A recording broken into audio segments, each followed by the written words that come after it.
2024 లేదా 25లో డిగ్రీ లేదా బీటెక్ చదివారా? సాఫ్ట్‌వేర్ జాబ్ కోసం ఎదురు చూస్తున్నారా? అయితే కోడ్ జ్ఞాన్ 100 డేస్ కోర్సులో చేరండి, జాబ్ సాధించండి. నమస్కారం ఉమా గారు. నమస్తే అమ్మా. కర్మ సిద్ధాంతం అంటే ఏంటి? ఎన్ని రకాల కర్మలు ఉంటాయంటారు? తప్పకుండా అమ్మా. మనం చాలా వీడియోస్లో కర్మ సిద్ధాంతం అంటే ఏంటి, అది ఏ ఏ రాశుల మీద, ఏ ఏ నక్షత్రాల మీద, ఎవరెవరి మీద, వ్యక్తుల మీద, రాశుల మీద, అంటే జీవరాశుల మీద ఎవరి మీద పడుతుందో ప్రతిదీ డీటెయిల్గా చూస్తున్నామండి. అసలు కర్మ సిద్ధాంతం అంటే ఏంటో తెలియనటువంటి వాళ్ళ కోసం మనం చెప్పుకుంటే అందులో 3 కర్మలు ఉంటాయమ్మా. సంచిత కర్మ, ప్రారబ్ధ కర్మ, ఆగామి కర్మ. సంచిత కర్మ అంటే మన జీవితంలో గతంలో, అదే పూర్వ జన్మలో కానీ లేకపోతే గత సంవత్సరంలో కానీ ఎప్పుడైనా సరే జరిగిపోయినటువంటి కాలంలో మనం తెలుసో తెలియకో చేసినటువంటి కర్మ. ఏదైనా అది పాజిటివ్ కావచ్చు, నెగిటివ్ కావచ్చు, పాపము కావచ్చు, పుణ్యము కావచ్చు, ఏదైనా కావచ్చు. ఆ చేసినటువంటి కర్మ ఏదైతే ఉంటుందో అది సంచిత కర్మ.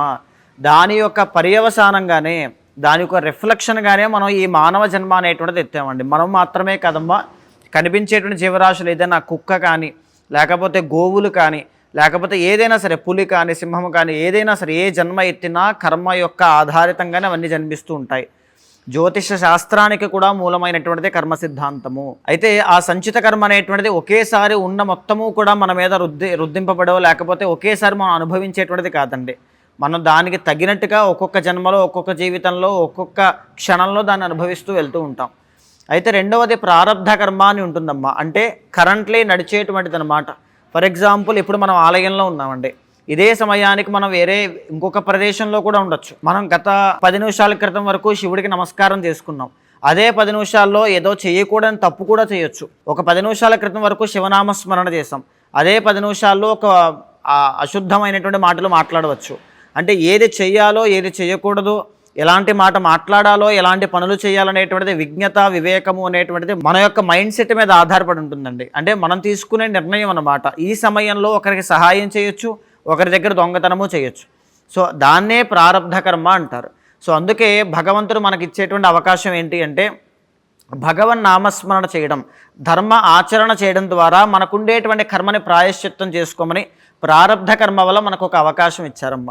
అయితే రాబోయేటువంటిది ఇంకొకటి ఏంటి అంటే ఆగామి కర్మ. అంటే మూడవది అనమాట. సంచిత కర్మ, ప్రారబ్ధ కర్మ, ఆగామి కర్మ. సో అక్కడ ఏదైనా మనకు బలమైనటువంటి ఒక పాపం మనం చేసి ఉన్నాం అనుకోండి. ఫర్ ఎగ్జాంపుల్, మన దగ్గరికి వచ్చేటువంటి క్లయింట్స్, నా దగ్గరికి వచ్చేటువంటి వాళ్ళు ఎవరైనా ఒక తీవ్రమైన అనారోగ్య సమస్య చిన్న వయసులోనే బాధపడుతూ ఉన్నారు. అది వాళ్ళకి పూర్వ జన్మ ద్వారా చేసిన కర్మ వల్ల వచ్చింది అని చెప్పి జ్యోతిష శాస్త్రంలో మనకి కనబడుతోంది. ప్రారబ్ధ కర్మ వల్ల వాళ్ళని ఒక శాంతి ప్రక్రియలో కూర్చోబెట్టి వాళ్ళు చేసినటువంటి కర్మకి ప్రాయశ్చిత్తం చేయడమే ప్రారబ్ధ కర్మ. సో దానివల్ల ఆ దోషము అనేటువంటిది ఏదైతే ఉంటుందో, ఆ పాపము అనేటువంటిది ప్రాయశ్చిత్తం అవడం వల్ల ఆగామి కర్మ రాబోయే రోజుల్లో కొద్దిగా బెటర్ రిజల్ట్స్ అనేటువంటివి కనబడతాయండి. అంటే ఆ దోషము కానీ, ఆ పాపము కానీ, ఆ బాధ కానీ, శ్రమ, ఒత్తిడి ఏది కనబడకుండా రాబోయే రోజులు మనకి అనుకూలంగా కానీ ఆనందంగా ఉండాలి అనుకుంటే ప్రారబ్ధ కర్మలో ధర్మ ఆచరణ ఒకటి, ప్రాయశ్చిత్తం ఒకటి చాలా అవసరం అమ్మ. శివరాత్రి సందర్భంగా కర్మ సిద్ధాంతం గురించి మనం మాట్లాడుకుంటున్నాం. అండ్ అలాగే మీరు చెప్పిన ఈ పై మూడిట్లో సింహరాశి వారికి ఏ కర్మ వల్ల ఎక్కువగా ఎఫెక్ట్ అయ్యే ఛాన్స్ ఉందంటారు? తప్పకుండా అండి. సింహరాశి మఖ, పుబ్బ, ఉత్తరా నక్షత్రం 1వ పాదం వాళ్ళు ఎక్కువగా దీంట్లో ఉంటారండి. ఈ యొక్క సింహరాశి వాళ్ళకి మనం చూస్తే కనుక 2026 సంవత్సరంలో అష్టమ శని యొక్క ప్రభావం తీవ్రంగా ఉందమ్మా. అష్టమ శని అంటే 8వ స్థానంలో శనిగ్రహ సంచారం ఉండడం. ఇది 2026 అండ్ 2027లో కూడా ప్రభావితం అవుతుంది. సో దీని యొక్క కారణం చేత సడన్గా వచ్చేటువంటి హెల్త్ ఇష్యూస్ కానీ, సడన్గా వచ్చేటువంటి ప్రమాదాలు కానీ, ఆపదలు కానీ, అప్పులు కానీ, మానసికమైనటువంటి ఒత్తిడి కానీ, హార్మోనల్ ఇంబ్యాలెన్సెస్ కానీ, ఇలాంటివన్నీ కూడా చాలా తీవ్రంగా ఇబ్బంది పెడతాయండి. ఇకపోతే అసలు జనరల్లీ సింహరాశి వాళ్ళకి మనం చూస్తే వాళ్ళ యొక్క డిఫాల్ట్ భచక్రంలో వీళ్ళకి జన్మానికి అధిపతి అయినటువంటి రవి కారణము చేత టెన్షన్స్ అనేటువంటివి చాలా ఎక్కువగా ఉంటాయండి. టెన్షన్ ఎప్పుడు కూడా. తర్వాత ఆవేశంలో నిర్ణయాలు తీసుకోవాల్సిన పరిస్థితులు, తొందరపాటులో నిర్ణయం తీసుకోవాల్సిన పరిస్థితులు, కోపాన్ని కంట్రోల్ చేసుకోవాలి. అష్టాధిపతి శని అవుతూ ఉంటారు. వెన్నుపూసకి సంబంధించిన ఇబ్బందులు రావడం అమ్మ, కిడ్నీ కానీ, క్రానిక్ హెల్త్ ఇష్యూస్ రావడం కానీ, లేకపోతే లోయర్ బ్యాక్ పెయిన్స్ రావడం కానీ, లేకపోతే జాయింట్ పెయిన్స్ అని, ఆర్థరైటిస్ కానీ, వాత దోషాలు అనేటువంటివి రావడం కానీ జరుగుతూ ఉంటుంది. తర్వాత మేజర్లీ చెప్పాలండి, మెరిటల్ లైఫ్లో కూడా విడిపోయేటువంటి యోగం అయితే రాదు, కానీ గొడవలు అయితే తప్పకుండా అవుతాయండి. 6th and 7th లార్డ్ కాబట్టి ఇద్దరి మధ్యలో క్లాషెస్ అనేటువంటి వచ్చే అవకాశాలు ఎక్కువగా ఉంటాయమ్మా. తర్వాత సింహరాశి వాళ్ళకు ఉండేటువంటి మేజర్ ప్రాబ్లం ఏంటి అంటే పేరు గొప్ప ఊరు దిబ్బ అన్నట్టుగా చెప్పుకోవడానికి పెద్దగా ఒక పదవి యోగాలు ఇలాంటి వాటిల్లో ఉంటారు జన్మానికి రవి ఆధిపత్యం కాబట్టి. కానీ 12వ స్థాన అధిపతి ఎవరంటే చంద్రుడు. డబ్బు అనేటువంటిది మాత్రం నిలబడదు, విపరీతంగా ఖర్చు ఖర్చు ఖర్చు, వచ్చే డబ్బులు అనేటువంటిది ఒక్కరోజు కూడా నిలబడవు. రెండోది ఏంటి అంటే మనసు నిలబడదు. ఉరుకుల పరుగుల జీవితం అంటారు చూసారంటే, ఉరుకుల పరుగుల జీవితం. ప్రశాంతంగా ఒక చోట కూర్చుని వాళ్ళ లైఫ్ని వాళ్ళు ఎంజాయ్ చేసేటువంటి క్రమము కానీ ఆ రోజు కానీ కనబడదు. ఎప్పుడు పరుగులు పరుగులు పరుగులే. మఖా నక్షత్రం వాళ్ళకి మనం తీసుకుంటే జీవితంలో కన్ఫ్యూజన్స్ అనేటువంటివి చాలా ఎక్కువ అమ్మ. అంటే కేతు ఆధిపత్యం కదండి.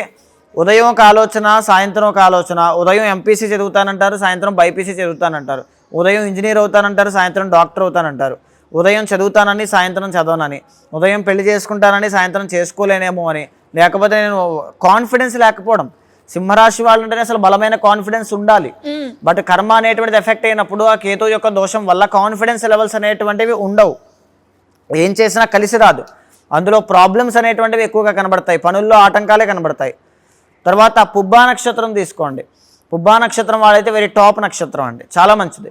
నేను అధిపతి శుక్రుడు కాబట్టి చాలా మంచి నక్షత్రము. ఎస్పెషల్లీ సినిమా ఫీల్డ్లో ఈ మూవీ కెరీర్స్ కానీ 10 మందిని అట్రాక్ట్ చేసేటువంటి, లేకపోతే ముఖానికి అలంకార పదార్థాలు వేసుకునేటువంటి ఏ వృత్తిలోనైనా బాగా రాణిస్తారు. యాంకర్స్, జర్నలిస్ట్, కమ్యూనికేషన్ డిపార్ట్మెంట్ ఏదైనా కావచ్చు. చాలా అద్భుతంగా ఉంటుంది. పుబ్బా నక్షత్రంలో జన్మిస్తే 100% మీ ఇంట్లో ఉండేటువంటి పిల్లలకు కానీ ఎవరికైనా కళల మీద ఆసక్తి ఉందో లేదో తెలుసుకుని కళల మీద రాణించేలా చూసుకోండి. లలిత కళలు కానీ, డ్యాన్స్ కానీ, సింగింగ్ కానీ ఏదైనా కావచ్చు, ఆర్టిస్టులు కానీ అయ్యేటువంటి అవకాశాలు చాలా ఎక్కువగా ఉంటాయి. క్రియేటివ్గా ఆలోచిస్తారు. కొత్త తరహా అయినటువంటి వాళ్ళకి ఎక్కువ రిఫ్రెష్మెంట్ ఉంటుందన్నమాట.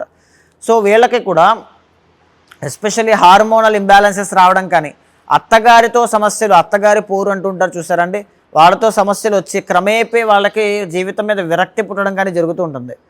ఉత్తరా నక్షత్రం 1వ పాదం చేతులారా చేసుకునే తప్పులు అన్నీ కూడా చేతులారా చేసుకునే తప్పులేనండి. అంటే ఒక విషయంలో వీళ్ళు ఒక బాధ పడుతూ ఉన్నారంటే సరిగ్గా ఆ బాధకి కారణం ఏంటని వెతుక్కుంటూ వెనక్కి వెళితే ఎక్కడో వీళ్ళు చేసుకునే తప్పే కనబడుతుంది.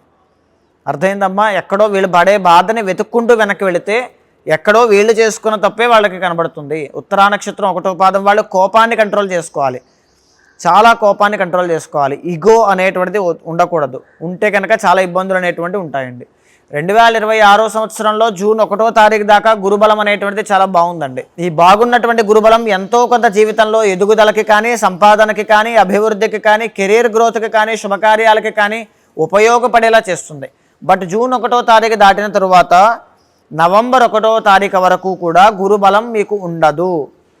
సో ఇది బాగా గుర్తుపెట్టుకోండి. 5 months కూడా కష్టములు అనేటువంటివి ఉంటాయి, ఖర్చులు అనేటువంటివి ఉంటాయి, తర్వాత ఇబ్బందులు అనేటువంటివి, అవమానములు అనేటువంటివి కనబడతాయి.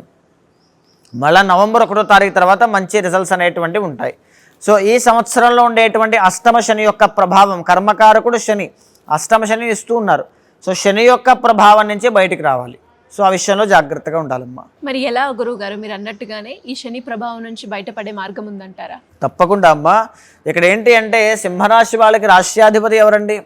రవి. అంటే దశమహావిద్యా సాధనలో రాష్ట్రాధిపతి రవికి అధిపతి ఎవరు అంటే శ్యామలాదేవి, మాతంగి అమ్మవారు అనమాట.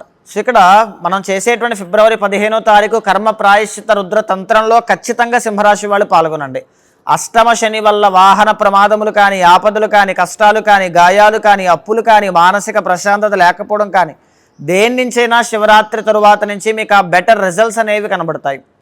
ఆ శివరాత్రి పర్వదినం రోజున కూడా అమ్మ సాయంత్రం మొదలుకొని రాత్రి పూట జాగరణతో పాటుగా స్వామివారికి ఏకాదశి రుద్రాభిషేకాలు మహాన్యాసపూర్వకంగా పంచామృతాలతో, తర్వాత లక్ష బిల్వార్చన, తరువాత మీ ఇంట్లో ధనధాన్య సమృద్ధి పెరగడానికి, వ్యాపార అభివృద్ధి కలగడానికి లక్ష్మీ గణపతి హోమం, నాగదోషాలు కానీ, అష్టమ శని దోషము కానీ, లేకపోతే శని ప్రభావం నుంచి బయటికి రావడానికి కానీ, జన్మజాతకంలో ఉండేటువంటి దోషాలు కానీ, కుజదోషం కానీ శాంతించడానికి సుదర్శన హోమం, అఖండమైన సిరి సంపదలు వర్ధిల్లడానికి కమలాత్మిక హోమము, రవిబలం పెరగాలి, కాన్ఫిడెన్స్ పెరగాలి, జాబ్ ట్రై చేస్తుంటే రావాలి, చేసేటువంటి ఉద్యోగంలో ఎదుగుదల కనబడాలి అంటే రాజశ్యామల హోమము, శ్రీరుద్ర హోమము, వీటితో పాటుగా వేద పండితుల యొక్క ఆశీర్వచనాన్ని కూడా అందుకోండి. ఏ విధంగా ఈ పూజలో పాల్గొనే అవకాశం ఉంటుందంటారు? తప్పకుండా అండి. కింద కనిపించే నెంబర్కి కాల్ చేస్తే మా వాళ్ళు మీకు పూర్తి వివరాలు అందిస్తారు. మీరు తప్పకుండా ప్రతి ఒక్కరూ కూడా వచ్చి హోమాది క్రతువుల్లోనూ కుంకుమార్చన కానీ అభిషేకాల్లో కానీ స్వయంగా పాల్గొనవచ్చు. థ్యాంక్ యూ మా గారు, థ్యాంక్ యూ సో మచ్. నమస్తే అమ్మా.